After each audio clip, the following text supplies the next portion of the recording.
Okay, this is a in-depth Union ORBAT guide for version 3.03 for Dystopian Wars 3.04. This guide is based on my gameplay experiences. I've had several games with Union and I've played most of the units in the ORBAT. I think I have a pretty good feel for how they play, and this is my main force. So without any ado, let's get in, and we're going to start with special rules. Then we'll go on to anything special in the armory and weapons. And then I've created a ship template to help us visualize each ship, and we're going to go through each ship profile. And I'll tell you my thoughts on them. Like I say, I haven't fielded every unit. I can give you an opinion, but I will tell you what I've seen in game. And I think the ship templates are very helpful to help visualize what the ship really has. So let's get on. So to start out with, we've got special rules, paddle wheels. Pretty much everything in the Union that touches the water has paddle wheels.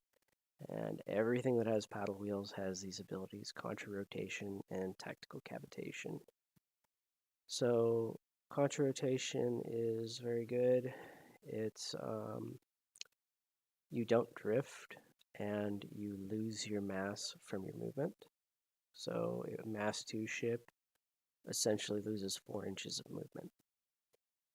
You get a free 90-degree turn at any point during your movement, and I find it's very good for staying in place. If you have a nice little protected spot for a carrier or a missile cruiser or something, it's good for just hanging out or staying maybe near a platform.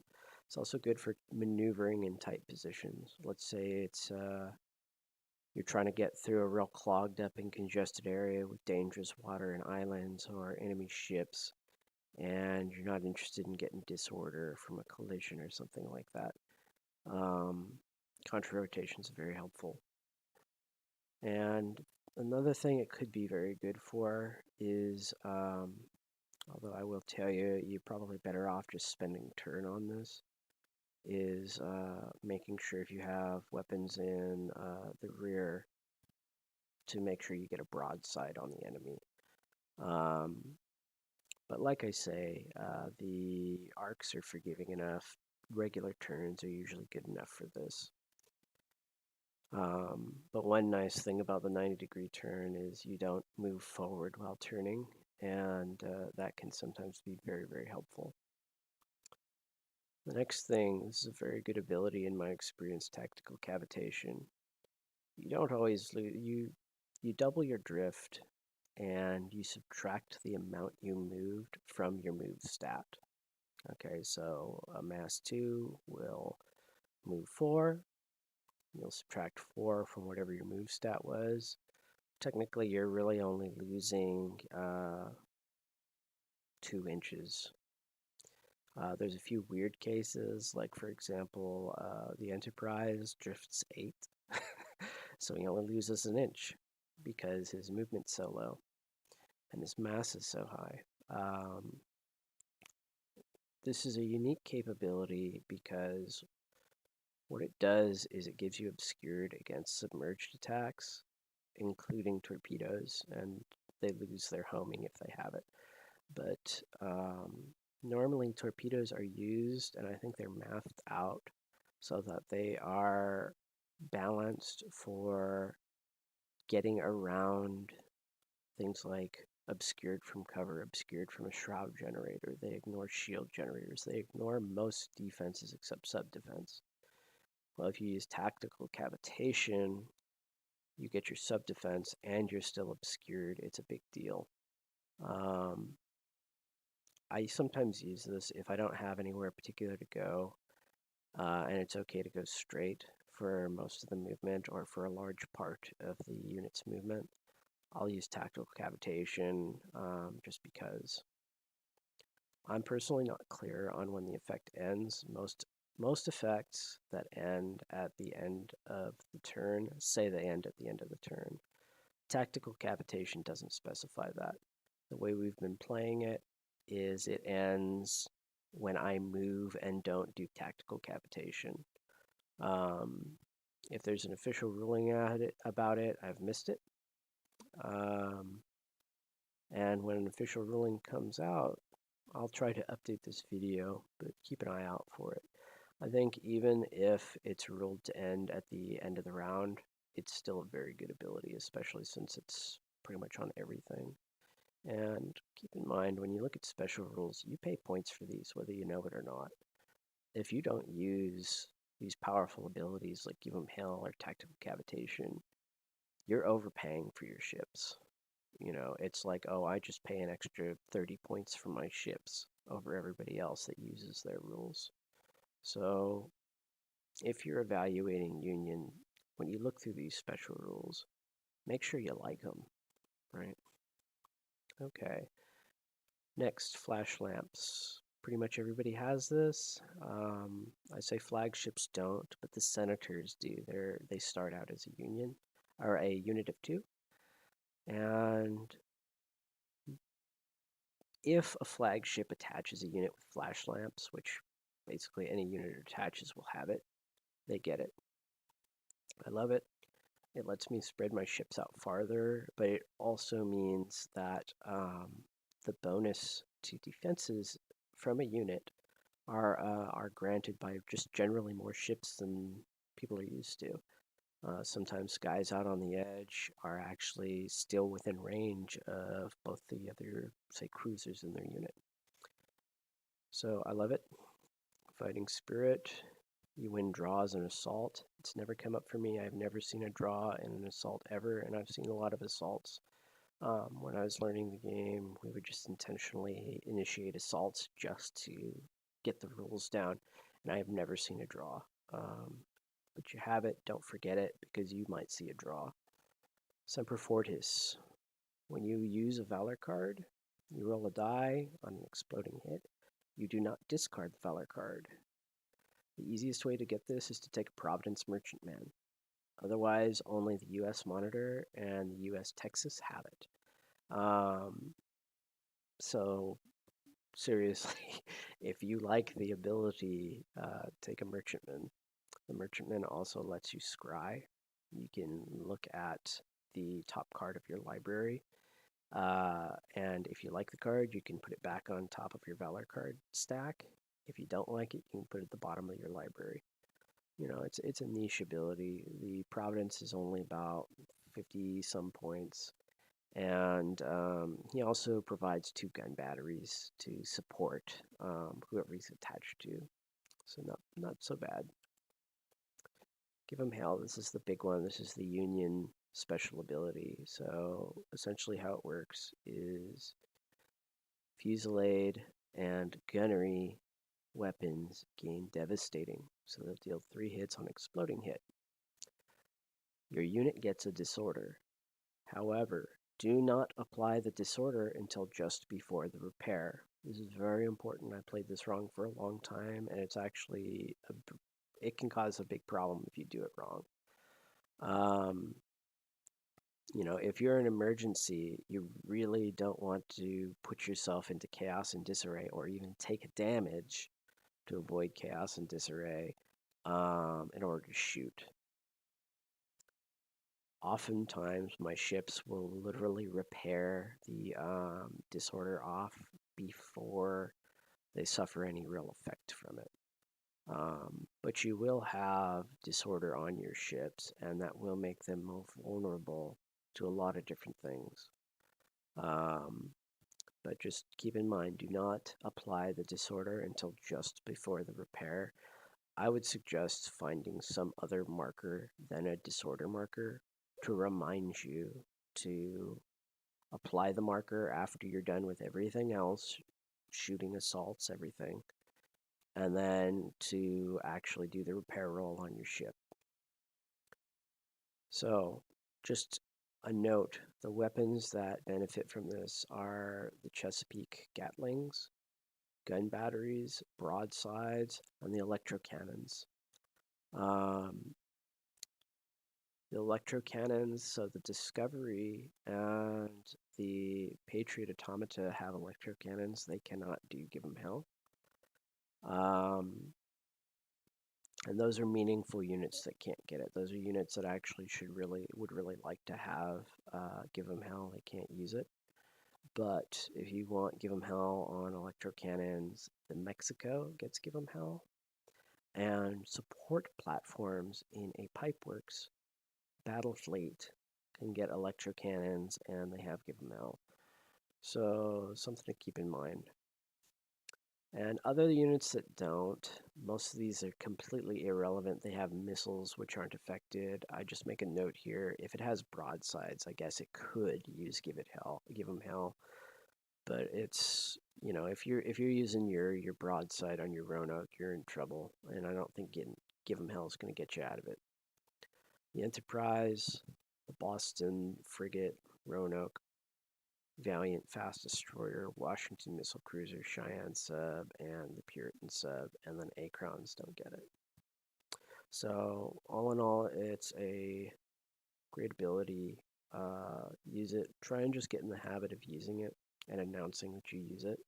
I find I played a game last night where I just forgot to say it, but fortunately my opponent knew I used it every round for all of my shots that could do it. So there wasn't any squabbling about whether I actually used it as long as I played it correctly. But try and be careful about that. Okay, so now we're going to go over the battle fleets. This is the generic battle fleet. Not much to say. They're the same for every army. You either get no bonus or you're forced to take strategic reserves now. It's kind of a big deal because with strategic reserves, the entire battle fleet has to go in reserves. You don't get a choice in it. So be careful with that. I don't quite like strategic reserves. Unexpected arrival I'm a fan of. But strategic reserves, you don't get operations, right? So what does that mean for you as a Union player? That means that when your unit comes on the board from strategic reserves, you can't give them hell. You can't tactical cavitation. You can't contra-rotation, right? Those are big problems for you. And they were enough of a problem that I just said, you know, if I find a use for strategic reserves, I'll take it. But really, I think the most useful thing it can do for you is just cheat on a unit into a board quarter early to make up maybe for some slow speed. But like I say, I don't care for it. So here, Union Frontline. So your flagship options, I've just laid them out here to try and make it clear. You can take the Columbia Heavy, the Constitution, which also includes the USS Mexico and the USS Texas, and the Independence battlecruiser, which includes the USS Indianapolis and the USS Rio Grande.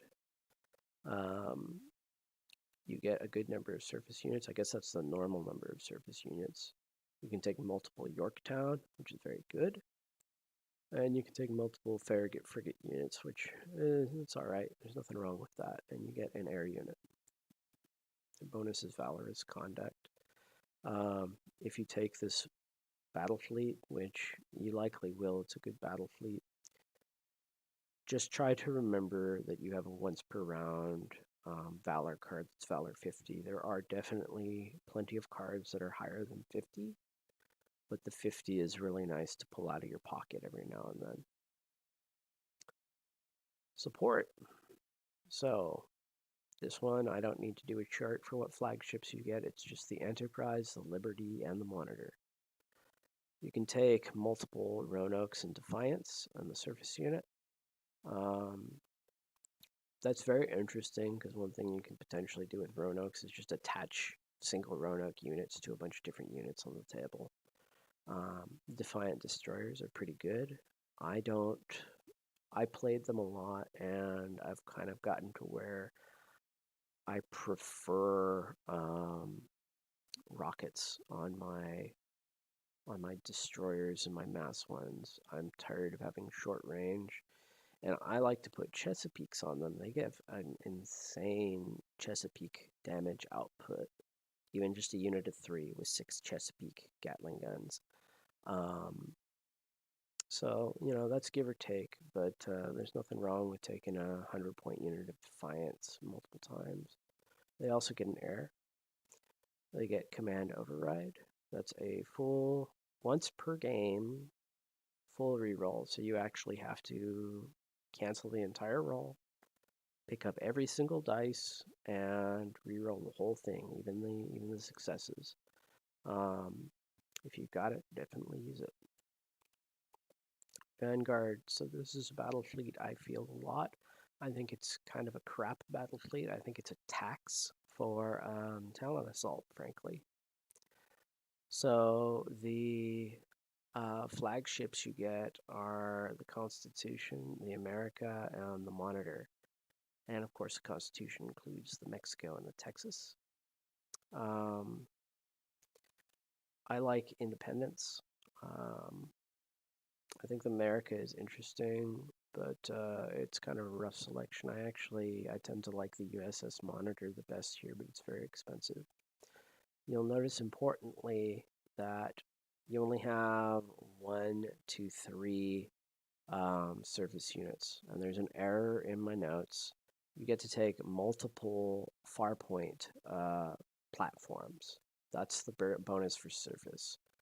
You do not get multiple Roanoke and Defiant. It's multiple Farpoint platforms. The Farpoint platforms are the ones that deploy pacifier assaults, which are basically a Talon assault. You get 0 to 2 subs. You don't get multiples of anything, which means you either take a unit of Cheyenne and a unit of Puritan, or one or the other. That's your choices. Same thing with the skimmers. We have 2 skimmer options. We've got the John Henry and the Lakota. So you either bring them both or you bring one or the other. It's actually kind of a crappy selection. It would be cooler if they let you have multiple, but I actually think this battle fleet's made to be kind of a pain in the butt.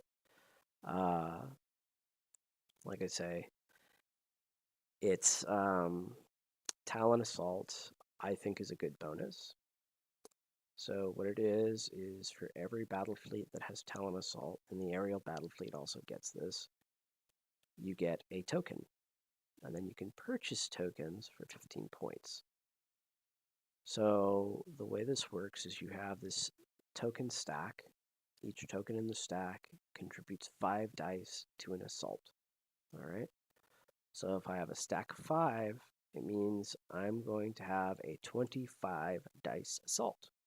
I can place it on any enemy surface ship at the beginning of the game. And when that ship activates, it's going to deal an assault in the assault phase. And I find that you can fairly reliably get an 8+ result on the assault, which translates to 2 catastrophic explosions and a crit roll. So it's 4 damage, 2 disorder, and a crit roll. And what I use this for is I try to cripple carriers, or I try to reduce super carriers at the beginning of the game. They do get their first round of SRS, of course, because the assault happens after the operations step where they launch their SRS. But I think it's nice. It's also nice for maybe if there's a real nasty cruiser or heavy cruiser, it could cripple them. So it's a cool ability. I like it. It's a little difficult to use otherwise. And I think the bonus of getting multiple Farpoint stations is actually good. We'll talk about that more with Farpoints, but essentially you have something that could launch Talon at the beginning of the game that you can potentially hide behind an island. Farpoints are not very big, and hopefully not get destroyed super early. Platforms are very weak, and you can't hide from flying. So all you really need is an opponent flying unit to just buzz down your Farpoints. But they should hopefully get a pacifier assault off at the beginning of the game. Here's the aerial.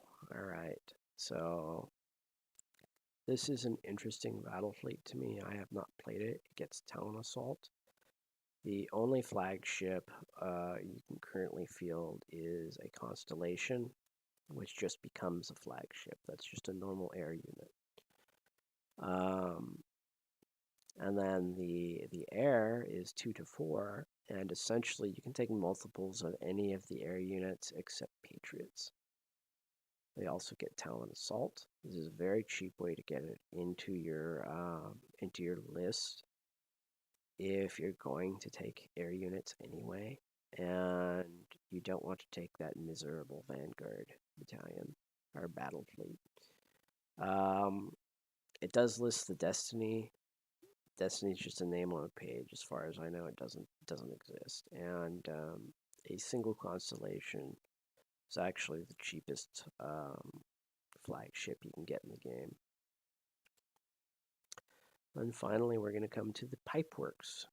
So this one's it's very interesting to me. Everything in the list has to have the Pipeworks keyword, so it's an extraordinarily limited battle fleet. The exception is platforms. And if you do take a platform, you can put heavy electro cannons on them. I'd have liked it if they let you put dual naval electro cannons on instead of gun batteries. I think that would have been cool. But the kind of special bonus also, besides just the electro cannons, you can have multiple units of discovery in your service units, and everything with arc gains sustained. So arc is interesting, and that's the thing is almost every unit you have is going to have arc on it. It applies a disorder if you actually get a critical roll. It ignores shields, and it's, like I said, getting sustained. I don't know. It's pretty nice on top of the regular bonuses for arc. So what do we got here? What are our options? We have 3 flagship options: the Indianapolis, the Mexico, and the Rio Grande. I have played the Rio Grande. It is my favorite. I already like Independence battle cruisers. If I'm going to take a cheaper flagship or not a heavy tanky flagship, and the Rio Grande gives me long-range support, which I also like about it. Service unit options. So Discovery, the platform, and Roanoke's if you upgrade them with White Doves. Which is also interesting because you have an SRS token that has arc and sustained. Pretty dangerous. You can take Puritan Automata subs, and you can take a single unit of Patriots.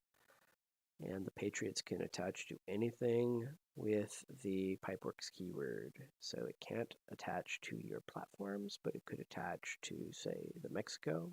And if you put electro cannons on the Patriots, and that means they can actually support the Mexico, or the Mexico could support them. You'd lose a bit from that, but one thing you would gain is a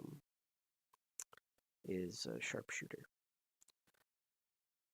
So, like I say, I think the key here is you just have to ask yourself, do these guys have a capability that I really, really want, that just taking a ship in another battle fleet isn't going to give me? Is sustained really that good to give me this limited a selection, or am I just planning to play a Rio Grande and the White Doves? Might as well take a Pipeworks fleet and just give them sustained. Well, give the Roanoke White Doves sustained. So, like I say, kind of interesting, but I'm not sure. I'm not sure how I feel about it. And I'm also not entirely convinced by how much you pay for discoveries. Arc generators are cool. Lightning's cool, and they make some of these ships extremely fast. Like some of these flagships get very fast with an arc generator, but yeah, I still don't know. I've seen it in game, and I've still been kind of so-so on the fence. Like, well, is it better than a Washington? Is it better than a Yorktown? I haven't run into the scenario yet. Okay. Akron escorts. I guess my slides got out of order. This is a special rule. So, Akron escorts give your aerial weapons extreme range. This is a big deal, in my opinion. That means that we have, first off, we have a special modification to fusillade and gunnery from Give 'em Hell, and we have a special benefit for rockets or aerial, which is the Akron escort. The So you'll notice, for example, cruise missiles do not have extreme range. They have to take an Acron, or you have to have Acron Sentry rotors to give them extreme range. But obviously, it's worth it. 15 points, and it affects the whole unit. So these are escort tokens. That means they give +1 die at point blank. They give you +1 assault defense and +1 to your sub and your air defense. So another thing is they're only destroyed by aerial attacks that cause catastrophic explosions. This is a big deal to me. It's not as good as the cheetah ability, in my opinion. I think it's less frequent for submerged attacks to cause catastrophic explosions, but I've seen and caused enough catastrophic explosions that I know this is a big deal. It keeps them alive in a lot of scenarios where they should be dead. For example, I play a lot of pacifiers. I get a lot of catastrophic explosions from pacifier assault. Yeah, it's not a submerged attack. It doesn't hurt the cheetahs. You know, I'm used to just saying, oh, he's got escorts, cute. Let me just strip him off. And like I say, this is another thing. You know, keep in mind SRS are not aerial, right? So if you get a catastrophic explosion from some SRS, you're not going to lose your Acron. So that's nice. Most units in Union get them. I've put it in the visualization chart, so the few that don't, it's pretty conspicuous by its absence. I'll point those out. They help out with assaults, like I've already said, and if you have long-range support, they get +2 dice to a point-blank shot. Pretty marginal, I'd say, but hey, an extra die is an extra die. I like Akron. Remember, you're going to look at Union defenses and you'll say, why are Union defenses so low? Well, it's every unit could take an Akron if they want, so you can almost consider it being one higher. They do cost points, though, 15. It's nothing to sneeze at. Alright, so now we're just going to talk a little bit about weapons. I'm not going over every single weapon, but I am talking about the important stuff. Chesapeakes are nasty, so they give them hell. And at point blank, against surface units and skimmers, they get full rerolls. Reroll all failed hits. Fusillade lets you reroll all of your shields. Sustained lets you reroll a die face, which is most likely going to be blanks. They have a horrible weakness of short range. So the Chesapeake Gatling gun is point blank only, can't even hit an aerial unit. That has come up more times than you would think. Or the unit was too slow or too weak to get their weapon in range. That's your Lakotas. That's definitely happened to Lakotas. I'd maybe get 1 or 2 shots with the 1 or 2 remaining Lakotas by the time they get in range. Very slow, well armored, but very slow. destroyers do pretty well with them. But like I say, if there's an aerial unit around just bullying all of your Chesapeakes, you better be sure you've got some kind of air support for them. The gun batteries can go out to closing, and they are still sustained. It's still not a bad shot, so I like them. Gun batteries are good because they give them hell. You're just going to deal more damage with a gun battery than most people expect. Rocket batteries are good because they get extreme range with Acron. So essentially, you've got 40-inch reach on huge amounts of your fleet if you take your Acrons. We're one of the fleets that actually get torpedoes. Some fleets don't get torpedoes on a lot, but we actually do. And another weapon to point out is so Patriots can choose between small electro cannons and magnetic Gatlings. Their dice stats are actually identical. The magnetic Gatlings get, I think, like 2 more dice in point blank. And I find what I tend to do with them is just nav lock units. You know, I have maybe 2, but even 7 dice, it's a good chance that you're going to get 1 damage to nav lock your target. And that's a lot of nav lock, right? Their other option, like I said, gets sharpshooter, so their citadel is reduced, but it's kind of difficult for them on their own to do enough damage for that to be real stellar. At least in my experience. I don't use Patriots too much anymore. I used to use them, and I started to cool on them a little bit. Another thing we've got that's kind of a big deal are cruise missiles. That's from our Washingtons. Washingtons have 2 cruise missile silos each. Not everybody does. Some people have 1. I actually find that just having 1 unsupported Washington is sometimes enough.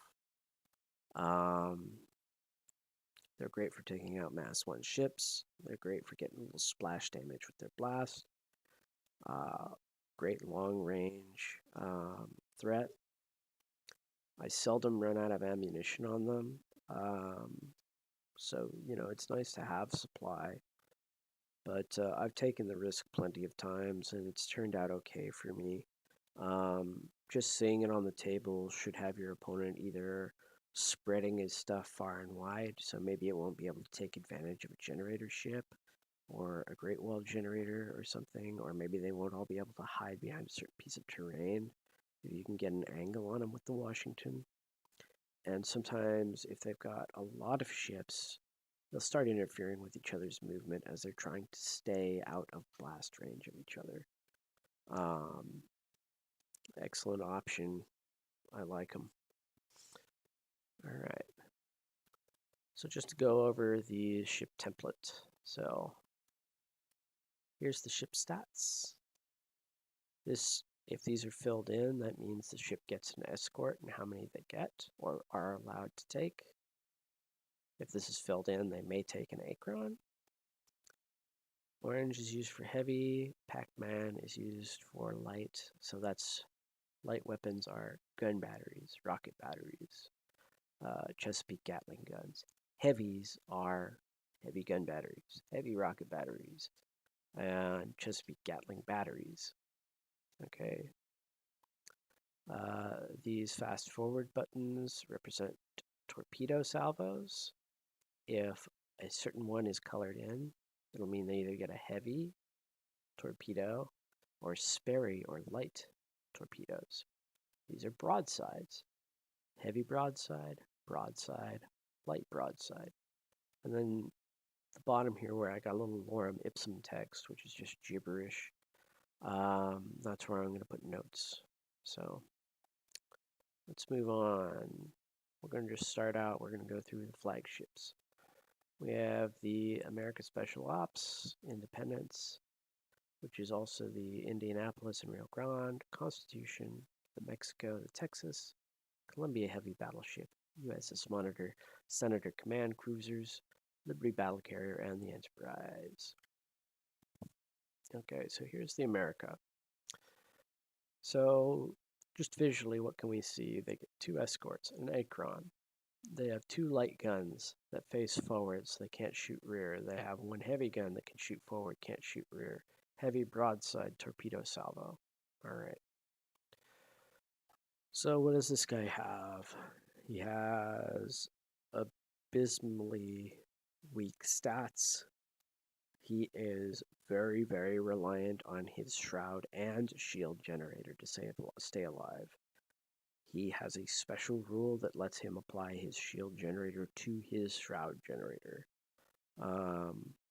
I don't know of any other units that are allowed to do that. I'm sure there are some, but there's just a general rule now where you cannot use shroud and shield together.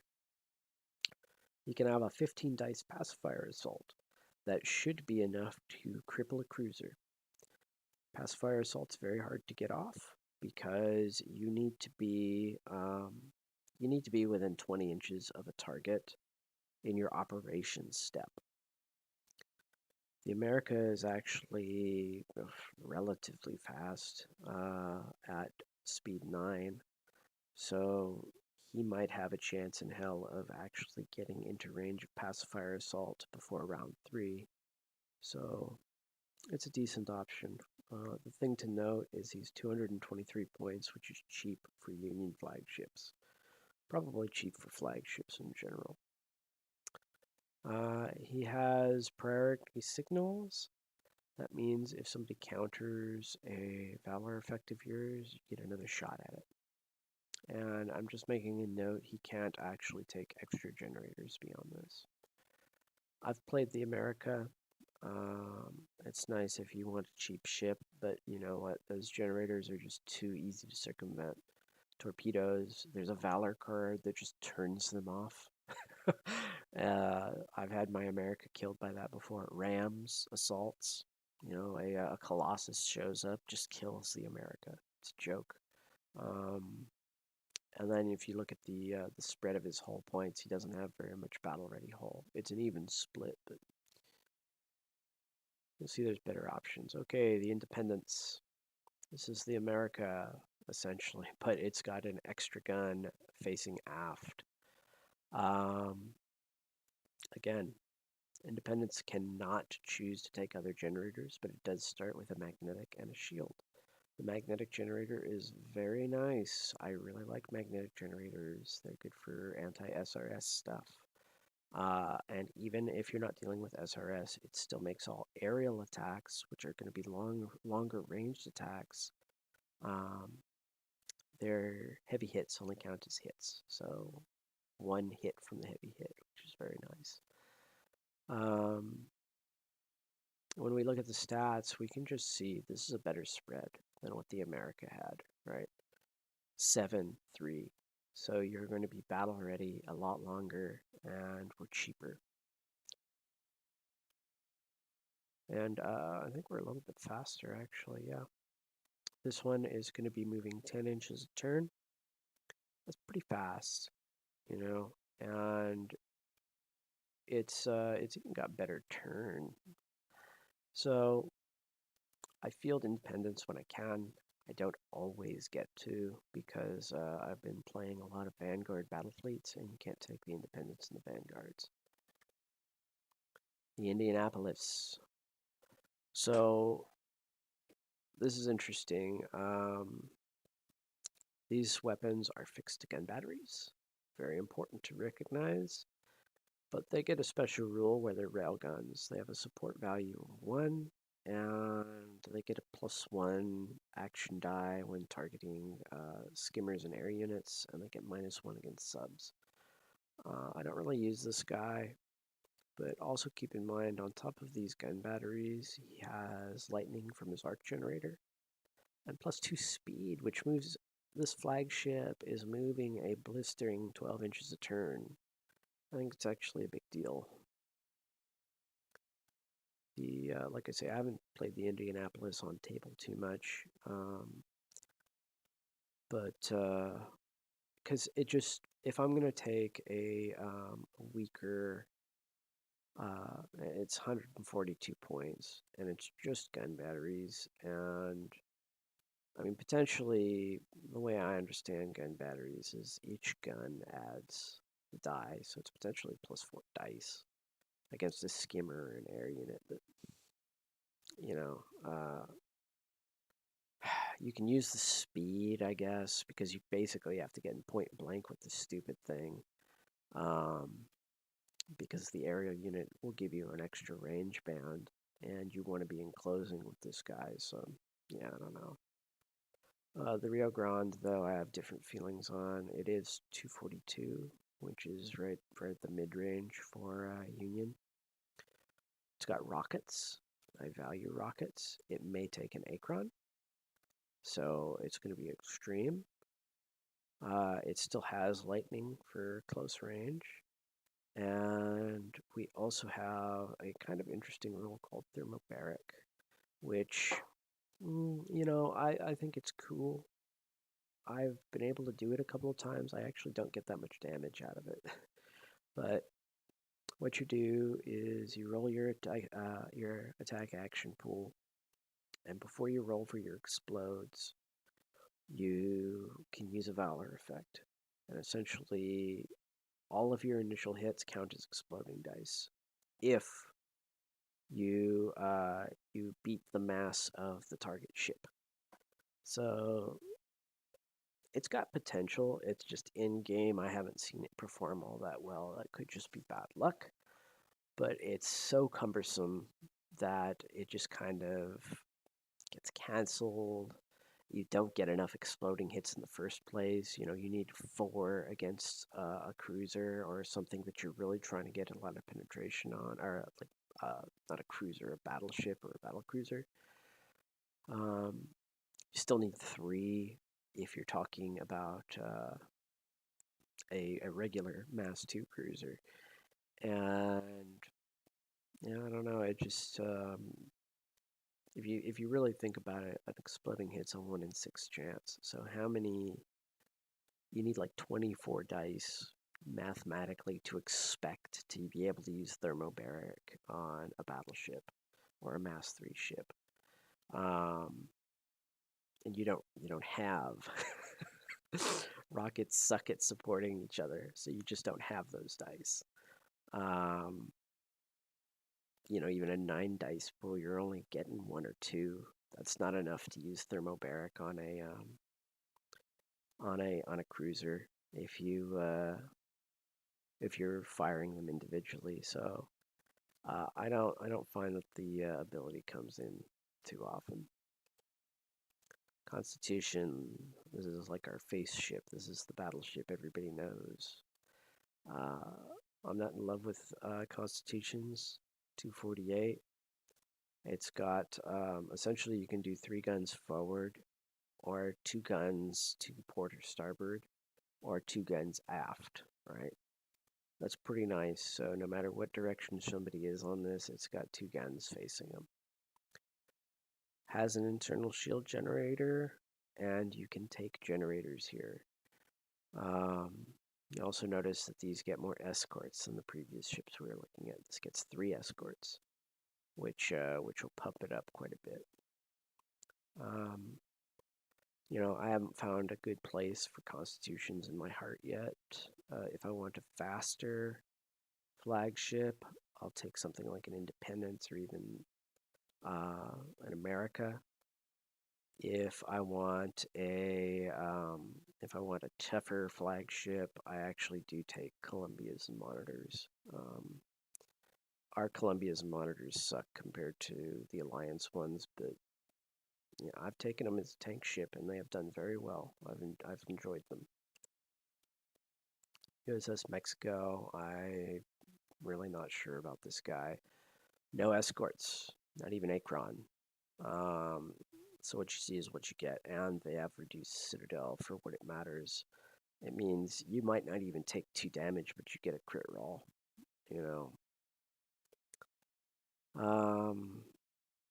a little faster than a regular Constitution, 11 inches. And they get focused gunnery and Indictorium and give them hell.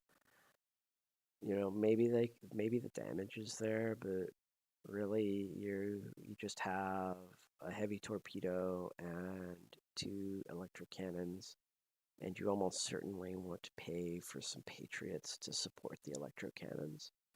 But I don't know. I'm very skeptical. USS Texas. I think those points are wrong.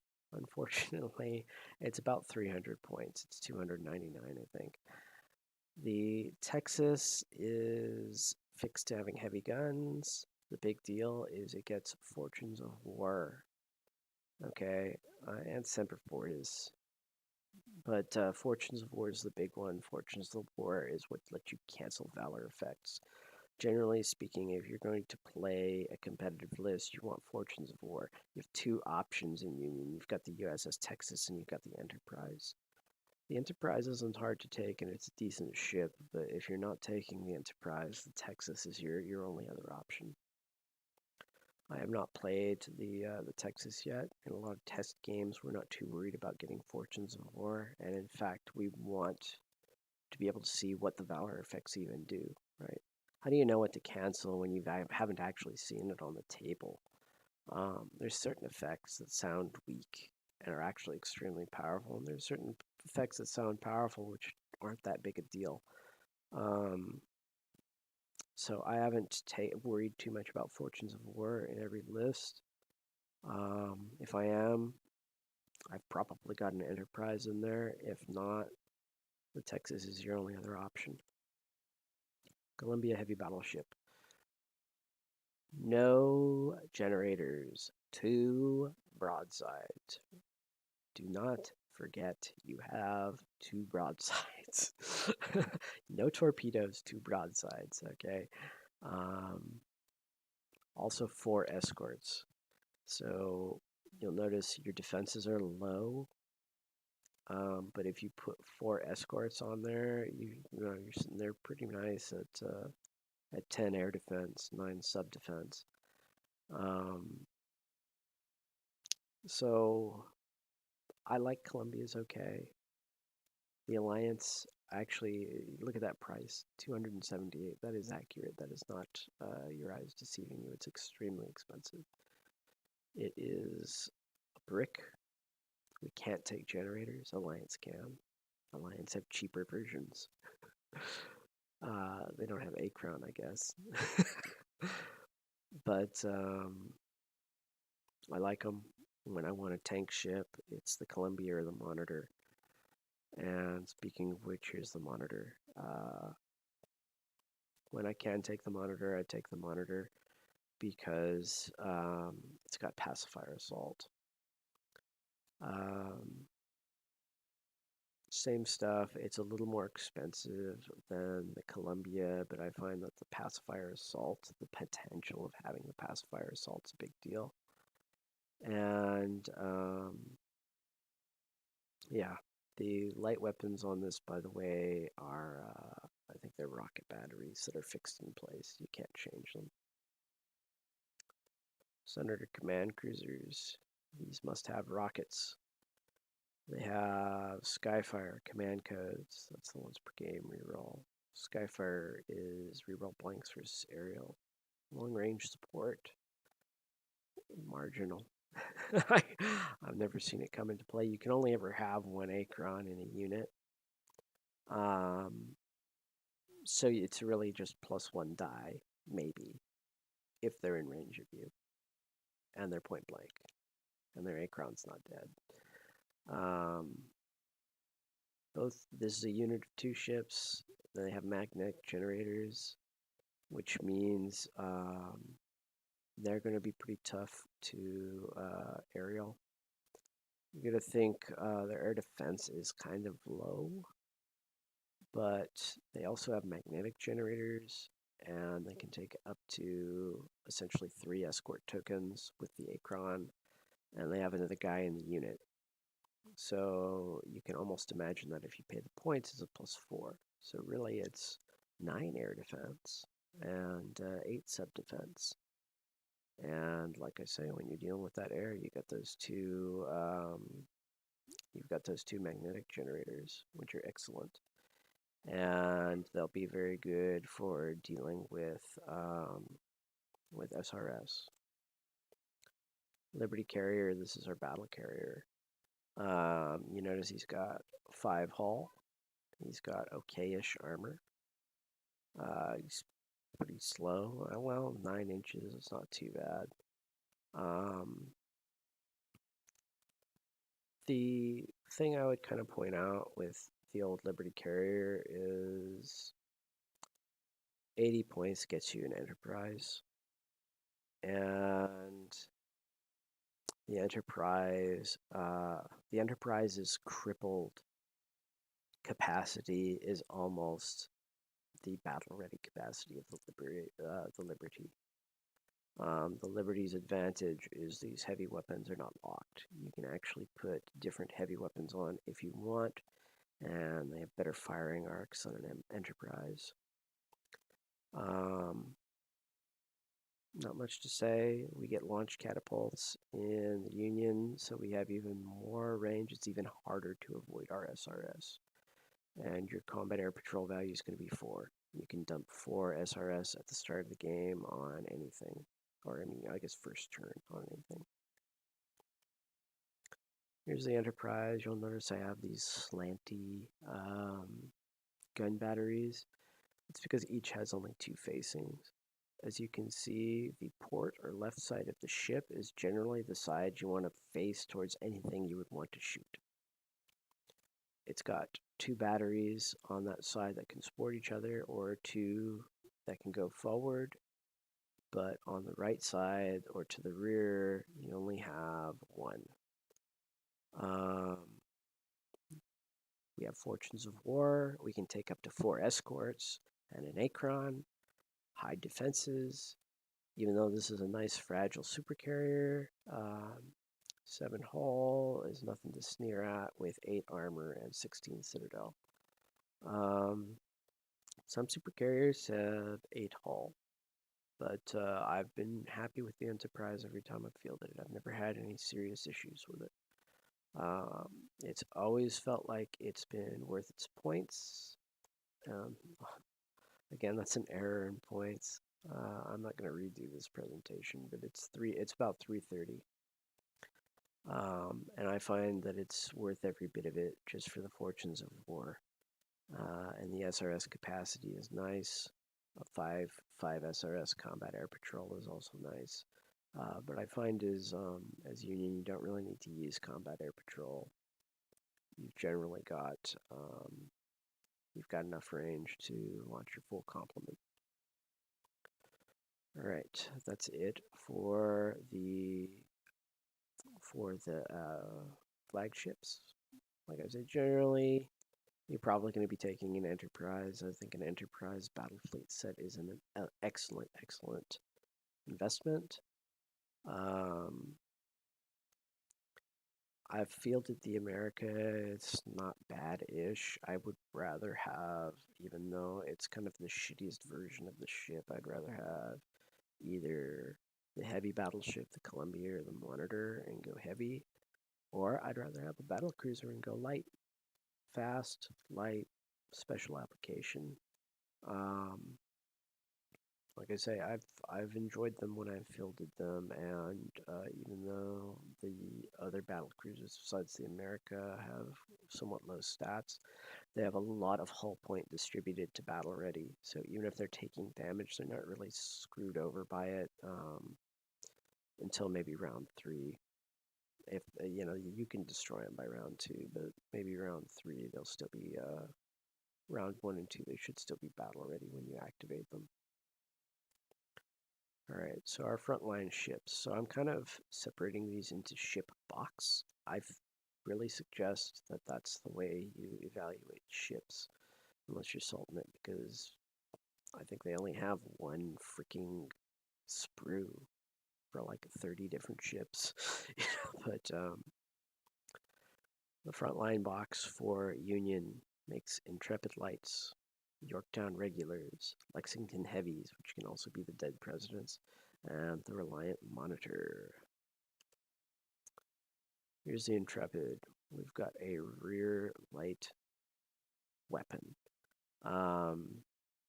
This is one of our ships that you're really going to want to use some kind of maneuver to make sure that you're getting port or starboard arcs onto people so you can get both weapons. I find a light and a heavy gun battery is fine.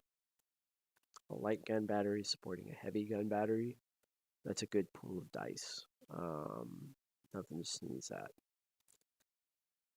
This Intrepid is actually very fast. It's going to be moving 11 inches a turn, and you don't really trade anything off for that.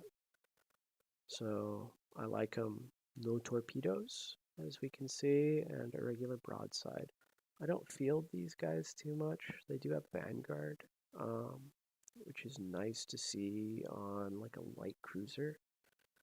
But for me, this Yorktown, you know, it's one speed less and it doesn't have Vanguard. It's more expensive. You can see it's like 20 points more expensive, but I find it tends to be worth it. 8 speed is good on a regular line cruiser. They have regular torpedoes, which is very nice. I tend to use these as Chesapeake carriers because the unit will have the torpedoes at long range and extreme, so they're always doing something. And then when they get into closing and point blank, they're just going to be tearing things up with their Chesapeakes. I usually run them in units of 2, and I take multiple units of them. They're also tough enough to actually get into action, and I think fast enough to get into action. I love them. No vulnerable stern, and that's something I meant to make a note of. Vulnerable stern, as a rule, does not exist for the Union. Yay. Something about our engineering, even our ships that have 2 guns forward, do not have vulnerable stern. Apparently, it was a design decision that a lot of 2 gun forwards ships would have vulnerable stern. A lot of people were very upset when vulnerable stern came out. But you don't have to deal with it as Union, so don't sweat it. Lexington. So you'll notice that one of our hull points is shifted to battle already, and we have armor 7 on Lexington. You also have that extra gun battery, or that extra light weapon on Lexington. I like heavy cruisers for other people's factions. I don't know that I care for them for the Union. I've used Lexingtons. The Yorktown's a little faster, which I really like. And where do I get put with Lexingtons? I don't want to put Chesapeakes on them. You know, I haven't been able to really. When I do, they never really get into action. And if they're getting focused down, which oftentimes heavy cruisers will, because your opponent knows, oh, that's a heavy cruiser. It's going to take a lot to take it down. I just got to take him out of the fight before it matters. I don't like using them as missile carriers because then they're just kind of sitting around all game. And I find they just kind of get ignored. And then it's like you're not even using your defense. You're paying for all this defense. You could just add Yorktowns back there with missiles. So like I say, I'm kind of lukewarm on these guys. I think they got potential. They are a significant points increase from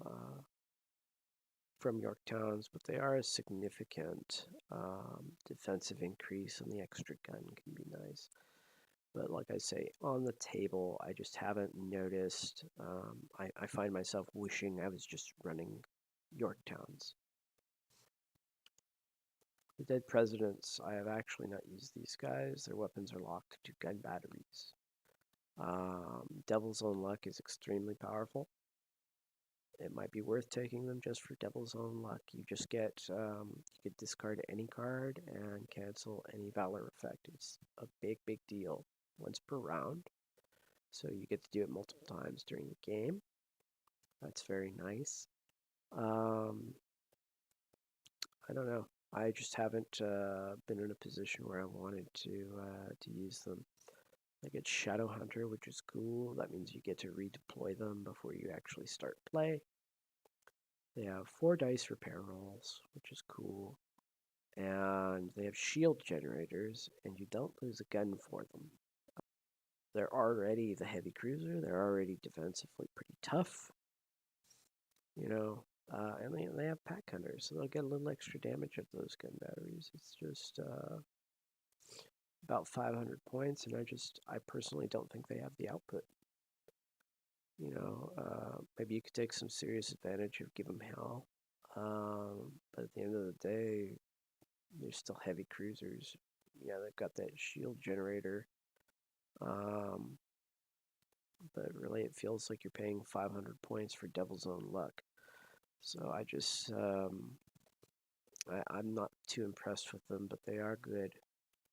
And if you need that capability, like if you find you need Devil's Luck, and you like Lexingtons with gun batteries, just pay the extra points and get the Dead Presidents. They're great. Reliance. So this is something I want to point out. It has torpedoes forward and torpedoes aft. It also has a heavy mount and maritime patrol. I think maritime patrol is kind of silly because all it really does for a Reliant is it gives him, it makes it so that if you have a rocket battery or a gun battery in his heavy mount, that or I guess even a Chesapeake, they won't get, the submerged unit won't get obscured. I know monitors can be very useful as generator carriers.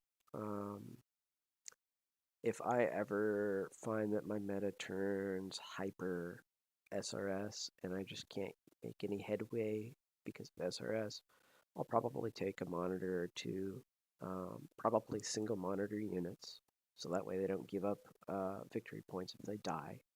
That's a 71 point ship with a shield generator or a magnetic generator on it. If you've got some knucklehead putting 30 SRS on a ship, those magnetic generators, they do some pretty good work. We're lucky enough that the Independence has its own magnetic generator, but I think Reliance are a good way to get magnetic generators if SRS are a problem.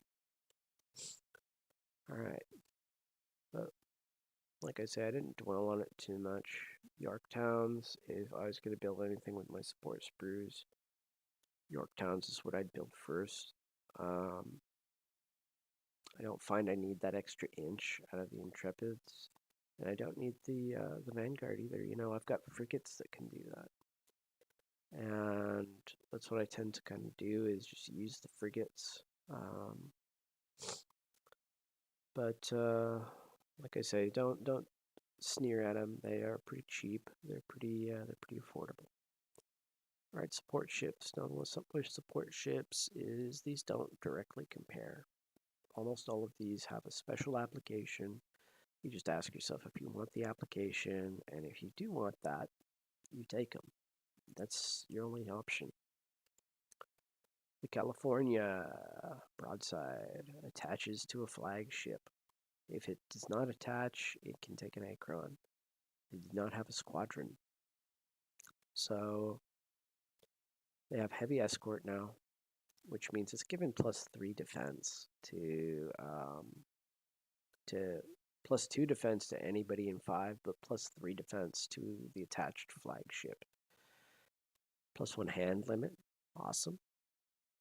It's a minesweeper, which I don't know. You might want to just take Patriot, or not Puritan Automata subs or something, or some real cheap mass ones. Just blow up minefields because Minesweeper is so hard to get off for me. You have to get within something crazy, like 5 inches of the mines your previous turn, and then survive to do an operation to remove the mine the next turn. and you only remove one mine, and you're allowed to stack mine tokens. So it's like I don't value Minesweeper.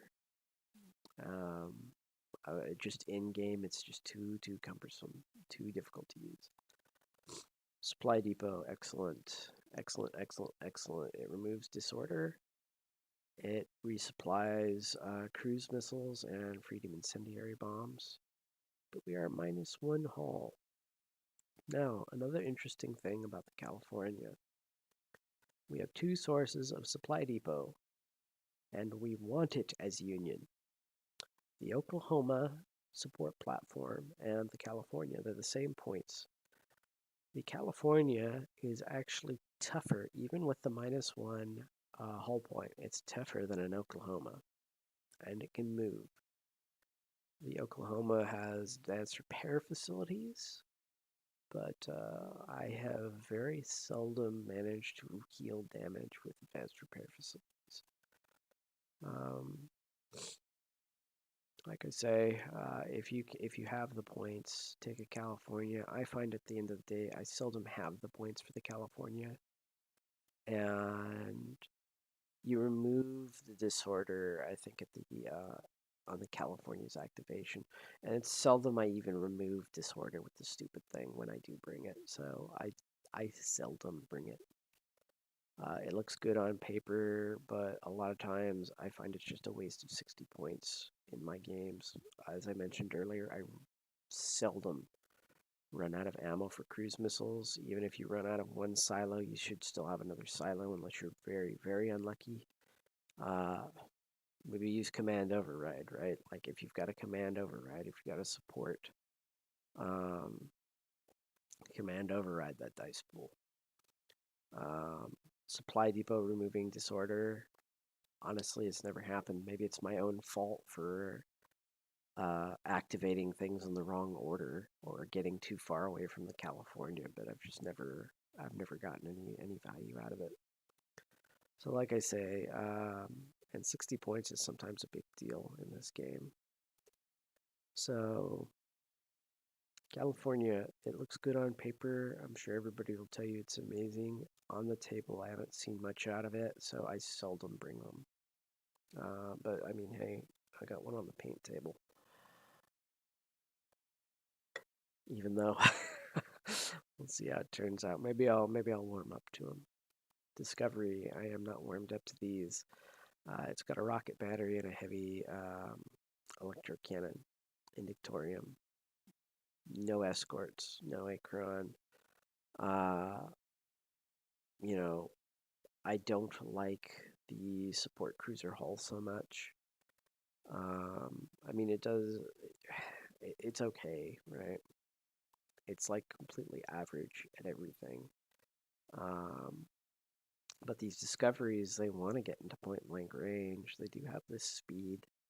It says speed 7. They're speed 9 because the generator gives them +2 speed. It says -1 Citadel there. I think that's an artifact from the Mexico. So go ahead and ignore that. Yeah, I don't know what to think. They're 10 points less than a Washington. And if I want a short-range scrapper, I'd rather just take a much cheaper Lexington with Chesapeake Gatling batteries. It's 1 speed slower. And it's significantly cheaper. And you might say, oh, but what about lightning? I can take a disorder and do this unsupportable 10 dice attack at point blank range that's devastating. It's like, well, you can give them hell on everybody else. And it's a supportable attack that also gives you a disorder at a better timing, right? I think you get a disorder immediately when you do a lightning generator, but give them hell gives you the disorder basically at the end of the turn right before you repair. That's devastating. It's just not arc. That's a thing. If you value arc, you might want to take these guys. I think it's got interesting applications. I think it's got some good abilities. Like, I like the disorder on crit. I think that could be a very big deal. I think that's secretly where these guys could be very useful, is if you can maybe units of 2. A unit of 2, maybe with 2 Patriots to support each one with their electro cannons. If that's enough dice to kind of have a good chance of getting a crit roll against your targets, I think it's possibly good to maybe stack some disorder on them. So, but like I say, too expensive for me. I haven't been impressed by them. I find I just tend to be like, wow, I sure wish I had some Lexingtons with Chesapeakes. Haven't been impressed with the Lightning. And I don't like that I don't get escorts on them. I like that that's an option. I guess you can take, like I say, the Patriots will buff them. They give a +1 for the joining unit, and probably +2 for just being proximity as and part of the unit. But, yeah. Montgomery, this is another one I don't use. 70 points. Just a broadside, so he better have some damn fine utility. Well, he can drop a single minefield. I've already told you I haven't gotten any luck with advanced repair. Potentially it's a 70-point upgrade that you put on a flagship so that when you activate, you can roll 3 dice and hope you get an exploding die. But let's remember the math on that, right? You need 6 dice to expect 1 exploding die. So you have to just get fucking lucky, right? You can expect 2 or 3 rounds of this actually working in the entire course of a game. I don't think much of it. He can also recover Acron in 10 inches. That's not bad. But again, I've seen, maybe if you're using a unit of Acron Sentries, because Acron Sentry rotors are like the flimsiest unit in the entire ORBAT. I don't know of any weaker unit from even another faction. But you seldom lose Acron Sentry rotors because they only get destroyed on a catastrophic explosion from an aerial, which frankly I don't think I've even ever seen. Because, like I say, aerial weapons usually don't combine well for that giant pool that you need for a catastrophic explosion. And there's no aerial assault, and I think Rin Exosubs have an aerial version of their attacks. SRS are not aerial. Keep that in mind. So essentially the Rin Exosubs should be able to do a catastrophic explosion to you that's aerial and kill an Acron. But it's like I say, that's such a corner case. I don't think much of it. And then if the Acron does happen to die, you roll a die and you have a 1 in 6 chance. Or no. A 1 in 3 chance, which is actually pretty good. I won't sneer at that. Of it not being destroyed. I think you can spend 70 points elsewhere better. Roanoke Tsar support carrier. It's got 4-2 SRS. Combat Air Patrol of 2. We're not missing stuff. We get SRS Mine Clearance and SRS Recon Flight. You can get the White Doves, which give your SRS Arc. And if they're part of Pipeworks, they can also get Sustained. That's very powerful because if you have Weight of Fire, that rerolls your blanks, which means your Sustained is rerolling one of the other 2 dice faces that's a failure, right? Counters or heavy counters, whichever ones come up more. And that puts a lot of consistency on them, and that is very, very scary for SRS, that consistency. And like I said, I like the Rio Grande. I could definitely see just taking a battle fleet of the Rio Grande and these Roanoks as white doves, just for that sustained SRS. And then just make sure if there's like another battle fleet, the Enterprise or something like that, or something else on the table. Maybe even some generic Roanoke or something like that. Just make sure that there's more white doves than generic tokens, and then they get that attack. Nothing special about our Roanoke besides white doves and launch catapults. 3 hull and then 2 SRS crippled is a pretty rough combination. I know the Jupiter I think is cool. It's only got 3 hull in battle ready, but its crippled SRS is 3, which is very nice. And then there's other carriers that actually have a point or 2 more in battle ready hull, like 4 or something like that. So, they are a unit, so it'll be harder to cripple all of them if they focus too much on one. Okay, maybe they've destroyed it or maybe they've crippled it, but you've got some other battle ready ones that are still fit to fight. Washington. These have spotter. If you have an SRS on their target, you either reroll blanks or the target gets obscured. Washington cruise missiles have high velocity, so your opponent will get less defense against them. It's very nice. I like them. I always take an Acron, of course, otherwise they don't get extreme range. Just one unsupported actually does decent. You don't need spotter for them to be effective. All right, that's key. You don't need spotter for them to be effective. So if you don't want to play SRS, you don't need to add 300 points of SRS just to spot for your Washingtons. It's not necessary. Next thing is I seldom run out of ammo on these. And even when I do, they still have 2 missile batteries each. They're not crippled if you get one bad ammunition roll. So I have risked several times if I just want to take one Washington, even 2.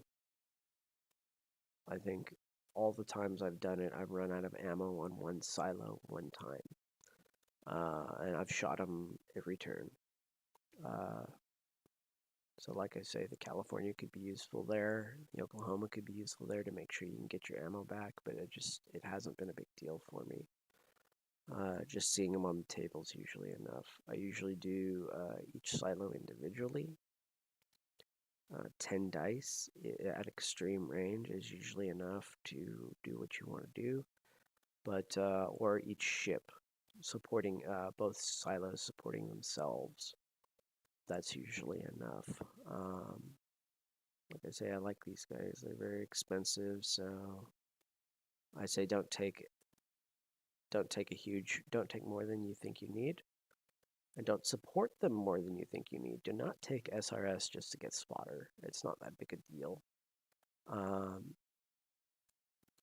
Try playing a few games with no source of supply. See how it works out for you, right? If you just have a run of bad luck, if you accidentally microwaved your dice the wrong side up and you get nothing but blanks, then maybe make sure you have some source of supply. But I think it's worth the risk. I think most of the time the risk pays off and you've got 70 points, 60 points somewhere else in your list. All right, now on to the warships. I was so pumped about these when I first saw them. I thought they were the coolest things ever. The Saratoga, I loved it. Now I frankly think that there's really only 2 ships here worth even thinking about. The Providence Merchantman, if you want that capability, and the Sumter, if you want a lander, but I think I'd rather even have Lakotas. They're slow, and they're undergunned. They've got like some wacky defensive stats. Like, you'll see they don't cripple that bad. Um, they've got an extra hull point, so they're all kind of heavy as a rule, but they're very slow. Wrong way. Gettysburg. So this is a Saratoga with an extra gun in the back. I have no idea why it's more expensive than a Saratoga. I have no clue whatsoever. I don't like it. It's got no torpedoes. It's got a regular broadside. It has Minesweeper. I think I've already told you. I think Minesweeper is just too hard to use in game.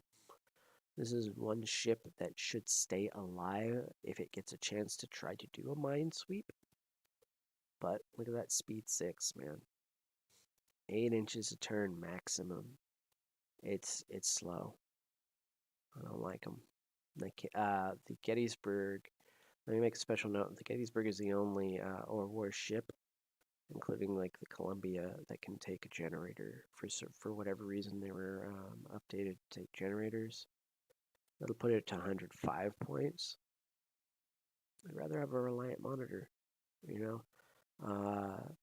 You can see this guy. It keeps a Citadel crippled, and it has one more hull point.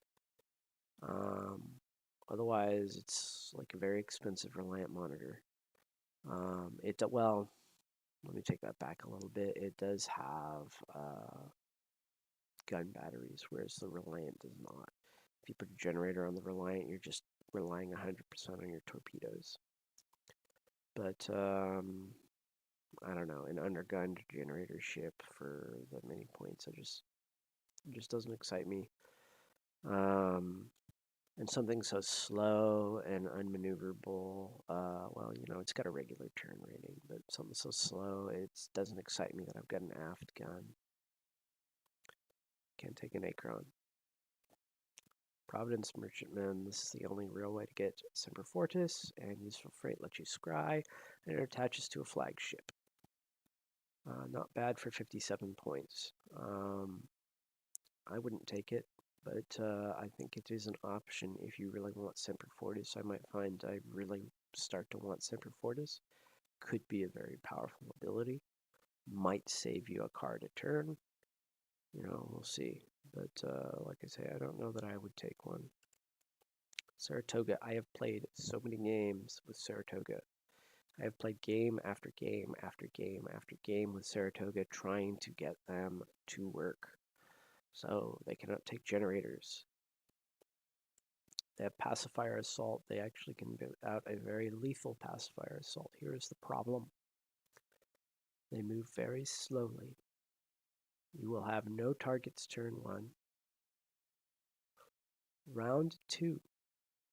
You are very unlikely, at least in my experience, to have a target within 20 inches that you want to use pacifiers on in the operation step. Yeah, if I could move and then launch pacifiers, I'll have pacifiers round 2. Generally speaking, I don't see these guys get pacifiers out till round 3. And at that point, I don't think much of them, because they're going to be using their gun batteries round 2, right?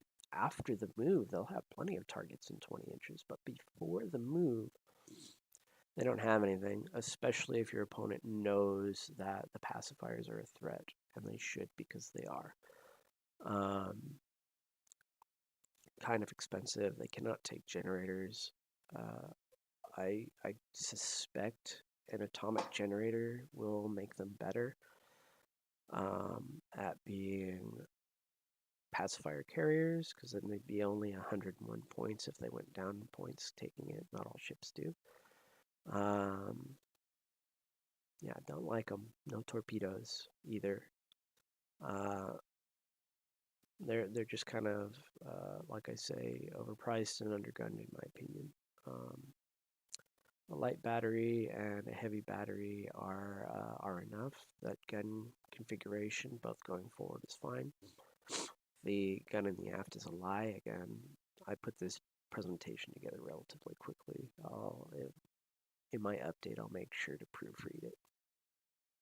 So yeah, I have played Saratoga a lot, and like I say, it's if you're going to try and use them as pacifier carriers, there it's very easy for them not to be able to deploy pacifiers until round 3, and you know you get so much more value out of other things rounds 1 and 2, and you are paying for those pacifiers. The Sumter, who knows how good this is going to be. We don't have the land rules yet. We don't know if landing vessels are important. We also have the Lakota, which can land for us. And I think the 2 Lakota is cheaper than 1 Sumter. So I don't know what to tell you. I've never fielded them because there's no reason to in the current edition. Battle cruisers, I will be straight up with you. I have not fielded any battle cruisers. There's no miniature out for them yet, but let's take a look at them anyway.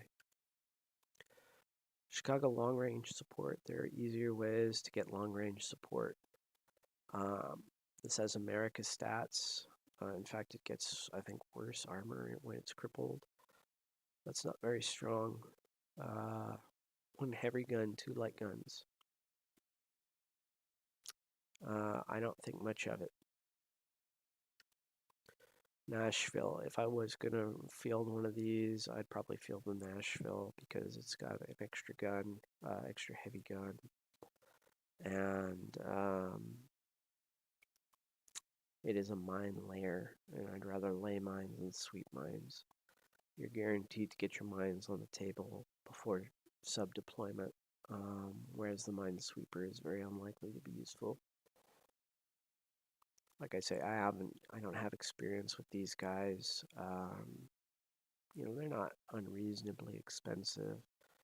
But let's look at it like this for a second. 180 points. What do I get for 135 points? That's right, it's a Lexington. What's the difference between this and a Lexington? This has 1 more crippled hull, defense-wise. It has 1 more light gun battery. And long-range support and a shield generator. The shield generator is kind of a big deal, but I don't know. I haven't found a need to field these guys. I think they're just going to be the same kit as the America and maybe the Senators. Maybe this is actually a Senator, but yeah, I'm not convinced. Mass 1 ships, we have some great ones. Boston Radar Frigate, Defiant Destroyer, Farragut Frigate, and the Valiant Fast Destroyer. So what I like these Bostons. I've only just started fielding them, and I just like that even though they're a small ship, they can take Acron, so they're shooting at extreme range. Whereas most of these small ships, if they're using gun batteries or Chesapeakes, they're locked. Their max range is closing or point blank. These guys have the range. I like advanced radar. I haven't really gotten value out of it in my games, but I can see how it could be very good, especially against subs or underwater ships. And these guys have a Vanguard move, and they're also pretty cheap at 35 points. Defiance, also 35 points. I've used these guys a lot. If you change their weapons out of gun batteries, the focused gunnery doesn't do anything anymore, obviously. They're very good. Like I say, I started to sour on them a bit because of the limited range. I have seen them get effective shots, but look, they don't have a Sperry torpedo. You're 100% relying on your 2 light weapons to do everything. And I was trying to use them as Chesapeake gun carriers, and if your opponent doesn't know what they do, they tend to get in range and get a shot off, and it's devastating. Once they know what they do, bye. You know, there's so much force concentrated in such weak ships that I'm a little bit sour on destroyers, because if your opponent knows it's a threat and it is a credible threat, they can just destroy them. Whereas your opponent has to think a little harder about, say, Farragut frigates. Right, there is a threat there, but it is not like a Defiant. It's not as nasty as a Defiant, and they'll probably prioritize other ships first, and maybe those Farragut's will get to do something effective, or maybe they'll just sail around, try to squeeze some points. And that brings us to the Farragut's. So, even though they do not have a second light battery like a Defiant, they do have light torpedoes, Sperry torpedoes, and they've got linear dash. So these guys are moving 13 inches a turn. It's pretty nice. I think Farragut frigates aren't bad. You won't have as big and nasty as supported attacks, but Farragut frigates can do damage for sure. And like I say, the Sperry's help them out a lot with their range. Valiants, these are the most expensive destroyers you have. They do have linear dash. They've got a radar that is worse than the Boston. And they also have Skyfire, of course, and their rockets. I would rather take Bostons because they're the same defensively, they're cheaper, and they're not as much of a threat. So if I want the utility of the radar, I'd take Bostons. One thing you can do with Valiants, of course, is just give them their Acron and just fire at extreme range. Use them for long range fire support. Not a bad option. You know, they'll have a hard time with torpedoes taking them out, right? That's an extreme range weapon that has a big individual dice pool, and a lot of stuff has incidental torpedoes. So maybe a heavier support ship won't have as much trouble. But these guys can easily die from limited torpedoes. So, like I say, I've fielded them. I've seen them do nothing or just get destroyed too often. At least Defiance, if you can get them in, they'll just clean house if they've got Chesapeake Gatling guns.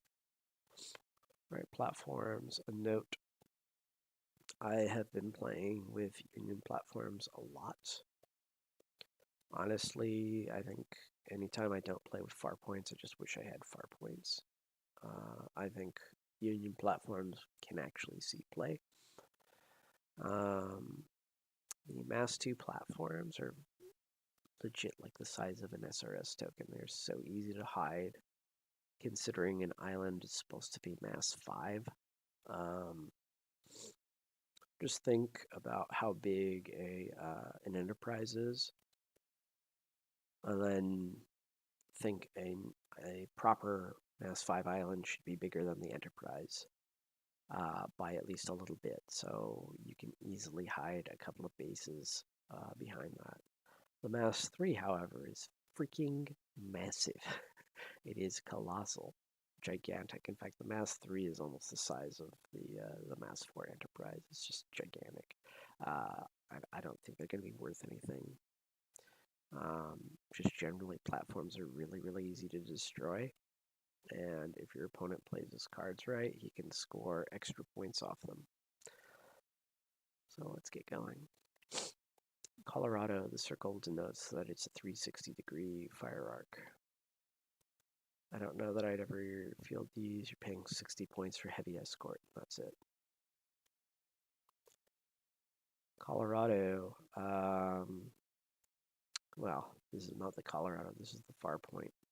70 points, 2 gun batteries, long range support, so your pacifiers will reroll blanks if the target's close enough. And it's 10 dice of pacifier for platform. I take usually 2 units of 2. That covers a huge umbrella of the board that's a pacifier threat. And they're the cheapest way to do it. 2 is 140 points.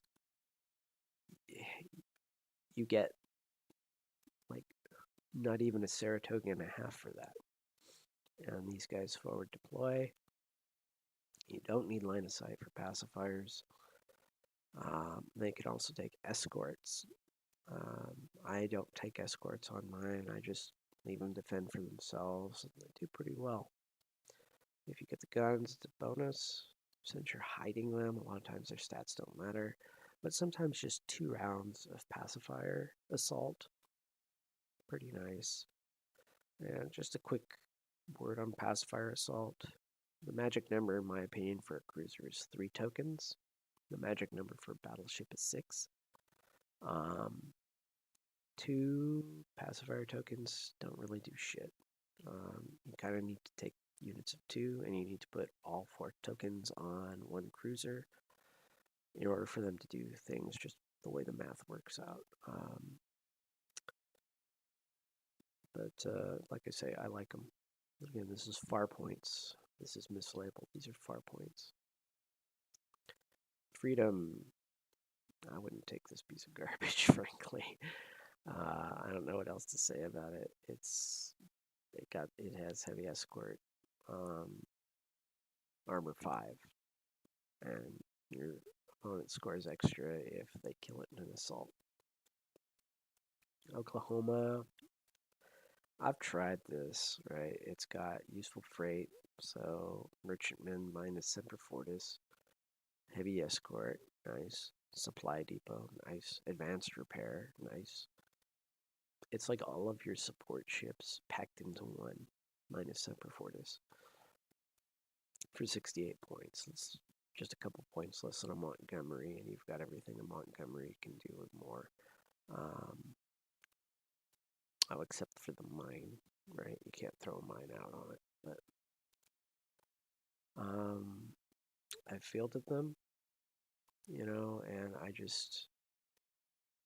if you're going to hide them, anything that, if they're actually hidden, anything benefiting from their repair probably can't see.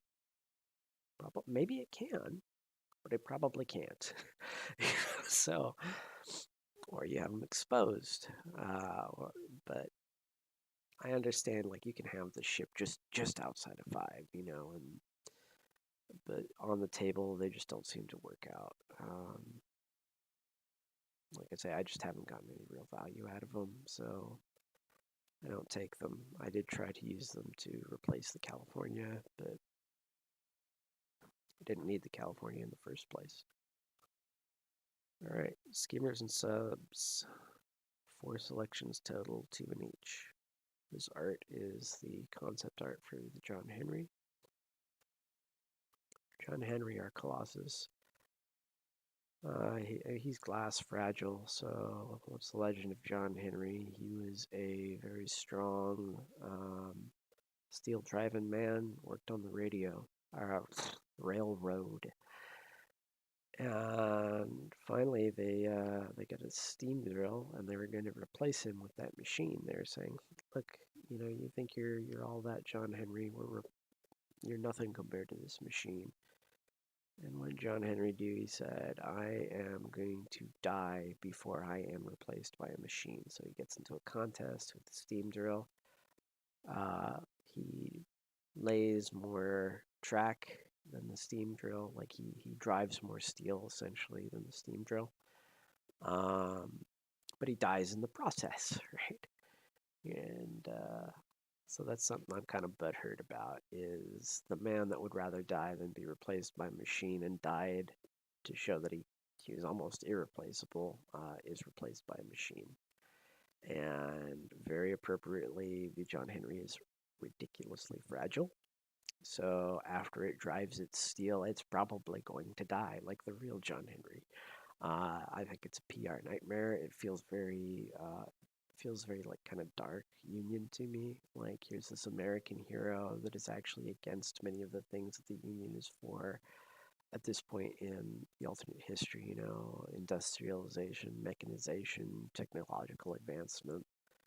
Um, and they say, "Oh, here we got a hero. Let's put his face on our new machine man." The press lead it up, you know. But let's talk about the actual John Henry. So this is where it all comes in. He's got a 9-inch booster. You suffer a disorder. You cannot shoot or assault, but you can ram. So you have a 20-inch skimmer move. That means that you can hide behind terrain, but you ignore terrain while traveling. So you can hide him behind an island and just blast him out 20 inches for a ram, and you just get a super ram off. Excellent, right? But is it 132 points? Excellent. I managed to destroy 2 heavy cruisers with him, and well, no, I destroyed something else. I forget what the heck it was. But it was a pretty tough little ship, and then I destroyed a heavy cruiser with him before he died. I don't know. The other thing I try to point out is he has a sub-defensive 0. And look at these stats, alright? If somebody can hit him with 24 hits, he just instantly dies, right? That's 4 damage and a catastrophic explosion. That's just it. Poof. End of him. He takes no escorts. You can take him in a unit of 3, but it's very expensive. And yeah, I think there's some play there, but it's very cumbersome and very narrow, and it's like a one-trick pony kind of thing. And like I say, like the real John Henry is just he's gonna drive his steel, and he's just gonna die after. He'll beat the steam drill, right? He'll probably kill his target, but that's it for him. All right. Lakotas, I have fielded these a number of times. They tend to be too slow. Period. End of story. I would probably use these as landing vessels before Sumters, maybe. But remember, they have Chesapeake Gatling guns. They need to be point blank. They only move 7. I have gotten some damage out of them, but usually they're so slow and their range is so short, you can never get the full squad into range. And by the time they're in range, you don't have the full squad anyway. So I like them all right. They tend to die. They tend to be too slow. You see, that's pretty nice armor and Citadel for a mass 1. But and they're cheap, 32 points. That's like Farragut frigate price, and you do have a broadside on these things. So yeah, I like them. We'll see. We'll see what's actually preferred when we get the ground rules, whether it's going to be Lakota or Sumter. I'm not sure which I'm favoring yet. But you can see that the Lakota, 2 Lakota is still cheaper than a Sumter. That might be worth something. Cheyenne sub, I thought these were stupid when I first started playing. I actually think they're good now. Again, we see another error. They do not have Chesapeake Gatling guns. The only weapon they have is a regular torpedo. And they have Pack Hunter. And they have a 22 pool at extreme range. I actually like that a lot. They're very cheap. We're talking less than 160 points for 22 torpedo dice at extreme. If you can get them into closing, it's 26, but they're not going to survive that too long. You see they've got 7 speed and 7 move, so they can move, and they're pretty maneuverable. Like I say, I like them. I like them a lot. As far as mass ones, their only disadvantage is they don't help you out against something that you kind of need a good solution for, which is aerial. But against surface and skimmers and even other subs, I think it's a good unit. Puritan subs. Obviously, they do not have Chesapeakes. These have light torpedoes. The entire unit may put 1 mine out. The thing, and then they're 36 points. They're not even a super cheap unit. In fact, okay, they are a little cheaper than Cheyenne. But you have cheaper mass 1 frigates if you're gonna suicide some mines or something. So what do we have? We have auto-destruct. It is a valor effect that can always be cancelled even if somebody does not have Fortunes of War. Ouch. That means it's probably never going to happen. Number 2, you have to be within 2 inches. Ouch. I don't think anybody's ever really going to pull this off. You know, your opponent should, by probably round 3 is what it's going to take, even with Vanderguard. It's probably going to be round 3 before you have this unit within 2 inches of anything. And I think he's just going to hold some cards back. I mean, I guess you could hold on to that 60. But remember, Fortunes of War or canceling works in that you just keep discarding cards until you meet the value if you want to stop it. Fortunately, you don't destroy your subs for the explosions till after the Valor effect, executes. That would have made me really upset if it was like you destroy the subs, then you trigger the Valor, and then they can just cancel it and you just destroyed them for nothing. No, they didn't do that to you. I don't think you're going to pull that off ever. And you can't spam them. So I don't know. I don't know what to say about it. I think, and they've got 2 hull, 10 citadel, so they're just going to explode pretty quick. 4 armor, 8 hits to kill them. You don't even need to citadel them, just 8 hits, it's dead sub. So it's like I say, I feel like I'd rather just, if I need cheap mass ones, I'd rather just take Farragut's. They do have a unique capability. I'm sure I'm going to own some, but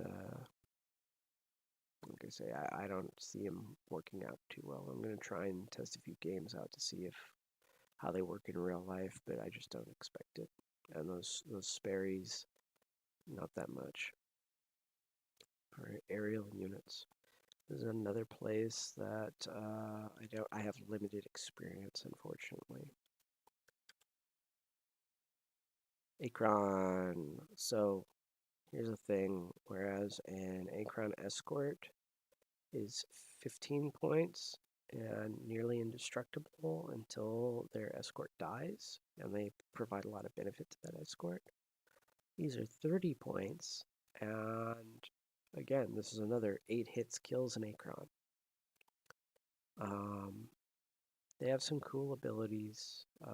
They've got Vanguard and Shadowhunter, so you can redeploy them before the first turn, and then you have a Vanguard move.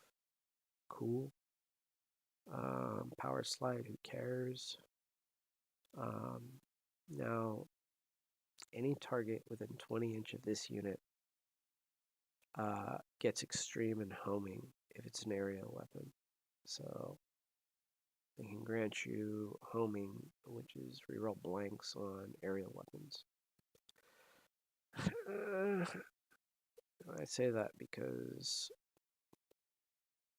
they're relatively expensive, 30 points each, for almost doing nothing, right? They do have a rocket pod and a Sperry torpedo launcher, but I don't know. I'm very skeptical. And if the unit dies to a single survivor, that survivor can escort an unescorted unit. So you can't use it to like double escorts on stuff. You can just escort a unit. I think that's a decent ability. Let's say you take a unit of 2.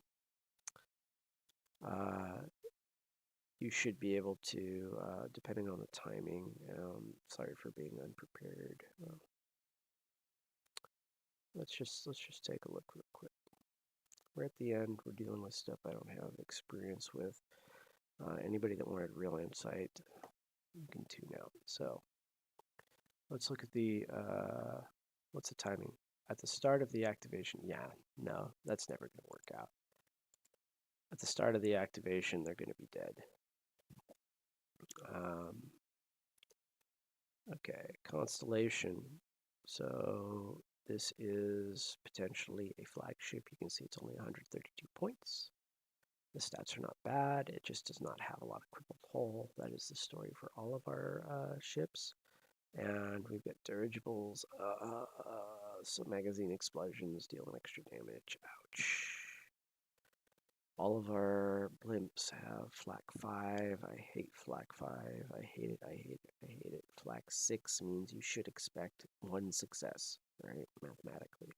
Flak 5 means, you know, you're always lucky if you get a success. It's 5 per ship, obviously. A full unit of 4. These guys can go up to 4, but they're pretty dang expensive. All of our blimps are pretty dang expensive, in my opinion.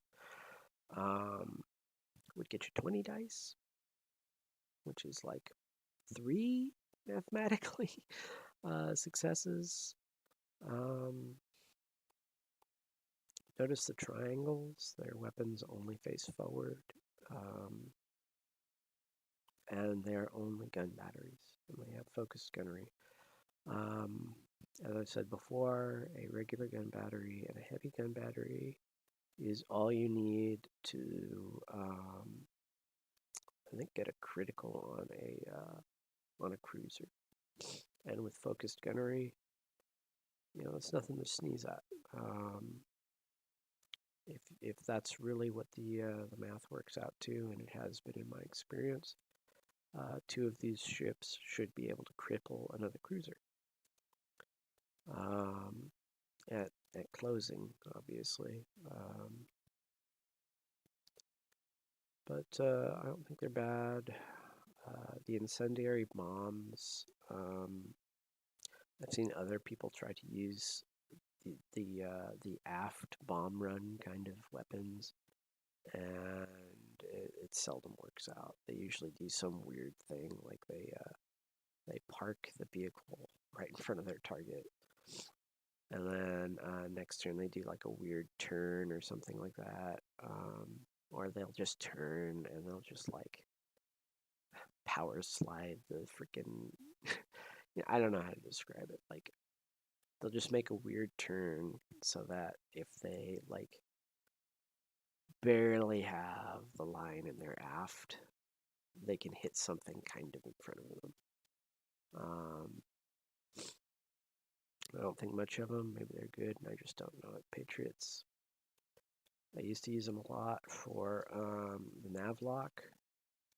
And then, you know, it just never seemed to really do that much. It was like, it looked very impressive, but nobody was really wetting the bed over being navlocked. And I just kind of found, you know, I'd rather have some other things. They die easy, they die fast. Not as easy as, say, an Acron, but still, it's just 10 hits. And they're gone. One thing I was pointing out is that since they got Sharpshooter, unless I'm understanding that ability wrong, they should be able to be supported by their escort to pull that off. They also have rocket pods in addition to their other little guns. the Republic Cloudraker. It has Unexpected Arrival and Strategic Withdrawal.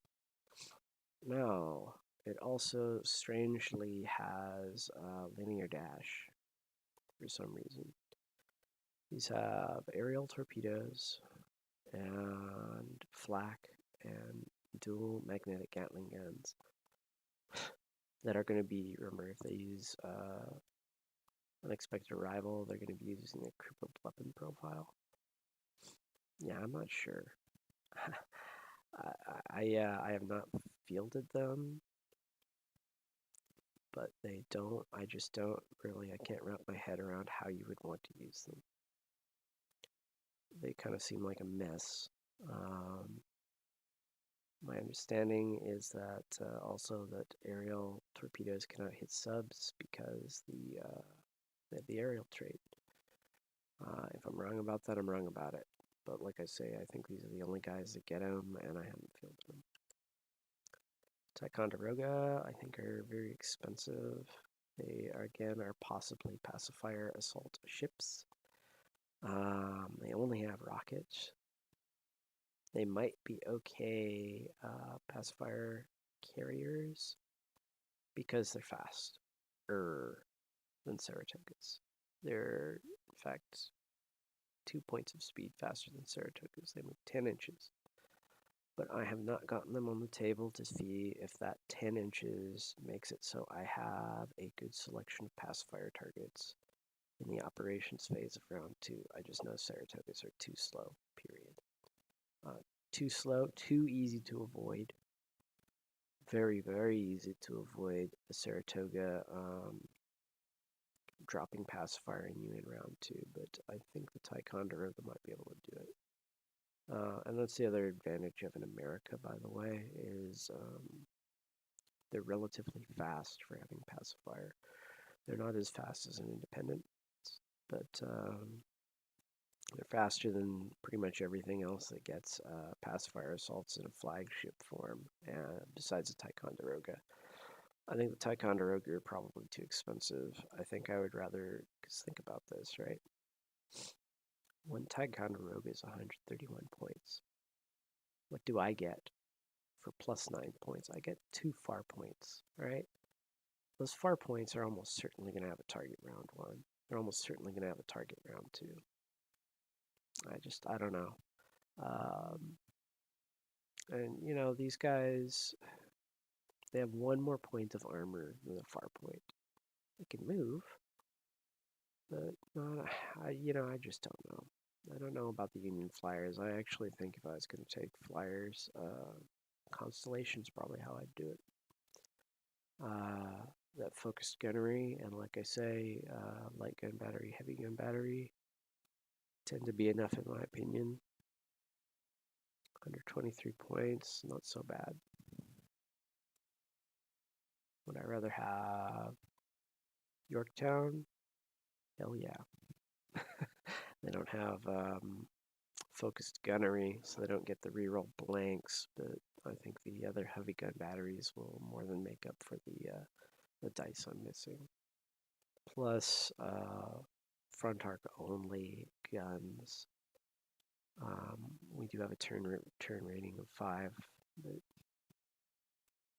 that's very scary. I feel like it'd be so easy to outmaneuver these constellations that even then I'm very skeptical. So that brings us to the end of our little presentation here. I enjoy the Union. I like them a lot. I think their main strength is, I think Chesapeakes are a hell of a gun, even though they're very short range. You only throw like 14 dice, but you get 30 successes. It can be crazy how effective they are. Give them hell, great ability. And even if you're not using the raw damage output of Give them hell, you are able to take advantage of Acron Sentries to get long range. Tactical Cavitation gives you a little bit of mitigation against Submerged. It's very nice. I say a little bit, it actually gives you a lot of mitigation against submerged. Acron, the special escort tokens that kind of go anywhere, I think are good. I like them a lot. They're not on the same level as Cheetah, but I think they're very good. Because you can also get more cheetahs on everything, and the Japanese already have high stats as far as defenses, so they're just kind of crazy. And like I say, I like the army. And then just a quick note about pacifiers. I think they're very good, but you might be asking yourself, hey, Alliance get them. They're called Terminator Assault. They get all of your ore warships. You said they were better because they can take generators. All of that's true. We have 3 capabilities Alliance do not have. We have Talon Assault, which is a guaranteed pacifier assault round 1, regardless of range. Alliance cannot get that at all. They have no battle fleet that gives that to them. We have farpoint stations. I think farpoint stations are excellent. I think farpoint stations are the way to do pacifiers right now. I haven't been convinced any other way. And we do have Ticonderogas. We at least have a fast ship that has pacifiers on it. I think it's a little silly that it's got rockets on it. I'd rather, in my dream, it would have linear dash and I think gun batteries. Because then, you know, when you're at the range you want to be for pacifiers, the 20-inch range, your weapons are most effective, they combine well, they support the pacifiers well, just doing enough damage for the pacifiers to finish stuff off. And that linear dash will get you moving, because that's what you want, is you want that speed. And that's what the pacifiers do, or the farpoint stations do for you, is they give you speed in the form of I can just deploy them forward. And you should be able to find an island to hide them behind that puts them in range, or puts them at least as a big threat. Round 1 and round 2, right? And remember, it's the operation step that they operate, not the beginning of the turn. So yeah, maybe the opponent deployed everything 20 inches away, but if he's got something, he probably moves something within range of one of your far points, because that's 2 40-inch diameter circles. And if you just wait till the end of the round, if it doesn't look like anything's going to kill your stations, that's almost the entire board, right? That's most of the board. Even on a 4x6, that's most of the board. So I actually think really Union is, when it comes to pacifiers and Talon auto gyros, Union's the people that know how to do it. And in fact, it's kind of funny to me, because if you think about it, the more primitive ships from the Civil War have pacifier, but they do not deploy pacifier nearly as effectively as the new Union stuff. The America, the Ticonderoga, and of course the Farpoint. So it's almost like the current Union learned from the Civil War, and they made improved designs utilizing pacifiers, even though they still have commissioned designs of the older style of pacifier. And the Alliance is stuck with those older designs, and they've invested in improving them with generator capacity, so their Saratoga can lose a heavy gun battery, which is a big deal, for +2 speed, so that it may get some pacifiers in round 2. But it's just cool. It's one of the things I love about this game, is they've got little things like that that make sense in universe, and they have tangible effects in game. I love it. Anyway, thanks for joining me. I hope this was insightful to you, whether you play against Union, or whether you're thinking of starting Union, or whether you play Union and you just haven't noticed some of this stuff, right? I do have quite a bit of play experience, and like I say, Lakotas. When I looked at Lakotas on paper, I thought they were, or not Lakotas, Cheyenne. Cheyenne's hunter subs. When I looked at them on paper, I thought they were trash.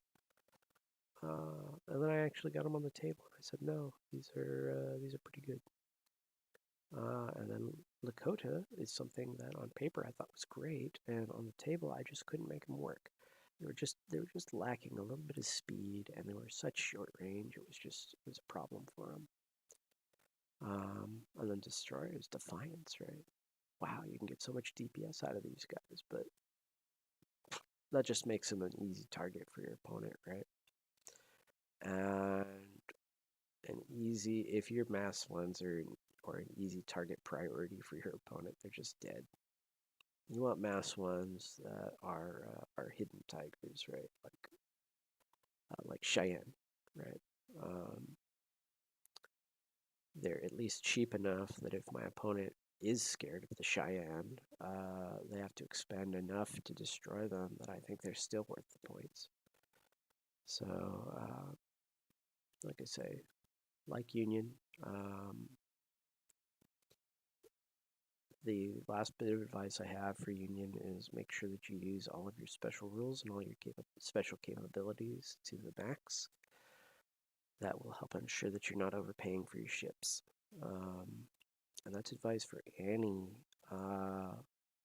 army in any war game, especially skirmish games, is even if you love the look of a particular faction or warband, if they have a rule that you just personally hate using, you can't wrap your head around it, and you've tried to learn it, you just don't enjoy that style, I mean it, just drop the faction, find somebody else to play. You'll have more fun, and you'll have more enjoyable games, because you're going to lose a lot of games if you're paying, say, let's say I pay 20 points for contra rotation. I don't, but let's say I do, and I never use it. Well, my opponent's got like a 400 or 500 point advantage on me every game, right? So, anyway, I hope this was helpful, and I hope you guys get some good games of Dystopian Wars in.